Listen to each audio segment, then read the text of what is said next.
Number 6, BIR Tax Identification Number or TIN Number. Number 7, 1,000 license down payment. At regarding naman po sa mga hindi po nakapangalan sa inyo yung mga motor, ay kailangan nyo lang pong magdala ng authorization letter. At hingian nyo po ng one valid government ID si owner.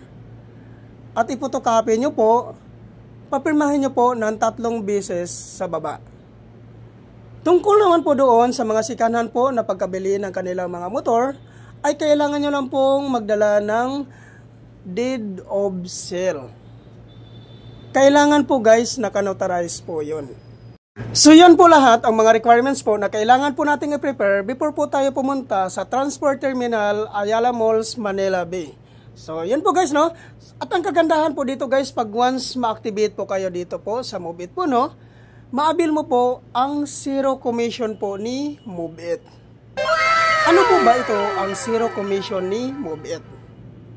Ang ibig sabihin po dito guys, pag once ma-activate na nga po kayo dito at once mag-start na po kayong bumiyahe, hindi ka po kakaltasan ni MoveIt sa kanilang commission sa loob po ng 2 linggo.